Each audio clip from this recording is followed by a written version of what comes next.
एक ही मंत्र बढ़ाना, जीत का अंतर हमारा हो।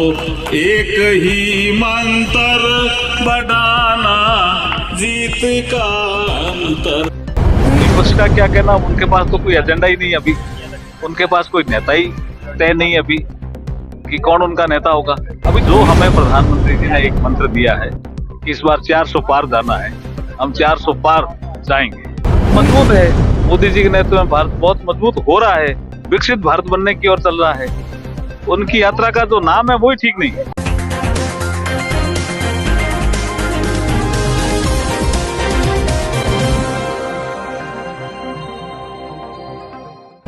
नमस्कार, मैं कीर्ति और आप देख रहे हैं जीके न्यूज। और अभी हम मौजूद हैं मोहनलालगंज में, जहां पर चेयरमैन प्रतिनिधि सत्यम पांडे की ओर से लाभार्थी सम्मेलन का आयोजन किया गया है, जहां पर मुख्य अतिथि के रूप में अर्जुन राम मेघवाल जी, जो कि कानून और न्याय मंत्री हैं भारत सरकार में, वो मौजूद है। और आपको बता दें कि यहाँ पर इसके साथ ही केंद्रीय मंत्री कौशल किशोर, यूपी सीएलडीएफ पूर्व चेयरमैन वीरेंद्र तिवारी समेत भाजपा के तमाम बड़े अधिकारी मौजूद है। हम इनसे बात करेंगे और जानेंगे कि जो लाभार्थी सम्मेलन का आयोजन किया गया है, इसका क्या उद्देश्य है, साथ ही जो भी योजनाएं लोगों को मिल रही है और आगामी जो लोकसभा चुनाव है 2024 के लिए क्या एक मंत्र, जीत का मंत्र ये जनता को और अपने लोगों को दे रहे हैं। सर, लोकसभा चुनाव बस अभी कुछ ही समय बचा हुआ है और विपक्षी जो है लगातार इल्जाम लगा रहे हैं कि बीजेपी बस बरगलाने का काम कर रही है। तो क्या आपकी योजनाएं हैं, किस तरह से आप जनता को अपनी योजनाओं के बारे में बता रहे हैं, उन्हें भारतीय जनता पार्टी के साथ जोड़ रहे हैं? देखिए, इस 2014 और 24 के कालखंड में 100 से ज्यादा योजनाएं आई है जो धरातल पे उतरी है और उससे लोग लाभान्वित हुए हैं। इसलिए आज का ये जो लाभार्थी सम्मेलन था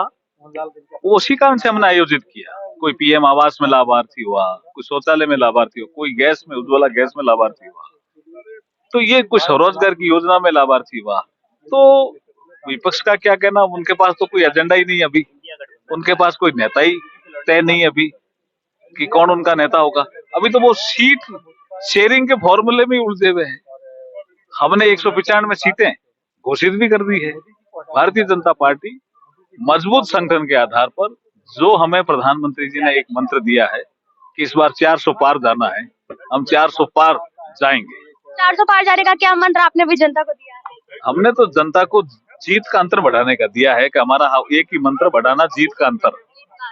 सर, एक सवाल और रहेगा कि जो समाजवादी पार्टी है वो पीडीए का नारा दे रही है, जो राहुल गांधी है वो कह रहे हैं भारत जोड़ो न्याय यात्रा के माध्यम से हम लोगों को प्यार और जो है नफरत से दूर कर रहे हो, प्यार के साथ जोड़ रहे हैं। तो क्या कहना चाहिए? ये यात्रा का नाम ही ठीक नहीं है। भारत मजबूत स्थिति में है, भारत बहुत मजबूत स्थिति में है। उसका जो जीडीपी है वो 8.4% अभी गया है। हम भारत को विकसित भारत बनाना चाहते हैं और वो भारत को नॉर्थ और साउथ के आधार पर बांटना चाहते हैं। वो गलत दिशा में चल रहे हैं और फिर भ्रम वो फैला रहे हैं। भारत तो जुड़ा हुआ है, भारत मजबूत है, मोदी जी के नेतृत्व में भारत बहुत मजबूत हो रहा है, विकसित भारत बनने की ओर चल रहा है। उनकी यात्रा का जो नाम है वो ही ठीक नहीं है।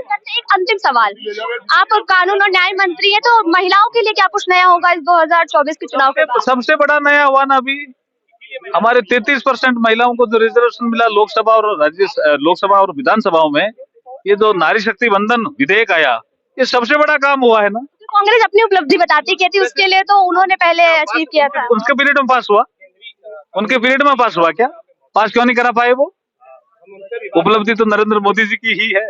जैसा कि आपने अभी देखा, हमारे साथ मौजूद थे केंद्रीय कानून एवं न्याय मंत्री अर्जुन राम मेघवाल जी, जिन्होंने कहा कि हमारा जो इस बार का लक्ष्य है वो 400 पार है और यहाँ मोहनलालगंज लोकसभा में भी कौशल किशोर जी को भारी बहुमतों से इस बार जीत मिलेगी। और महिलाओं के लिए कानून व्यवस्था के लिए जो काम योगी सरकार में, बीजेपी सरकार में, मोदी जी के नेतृत्व में हुआ है, वो पहले किसी सरकार में नहीं हुआ था। कैमरा पर्सन के साथ में कीर्ति, जीके न्यूज।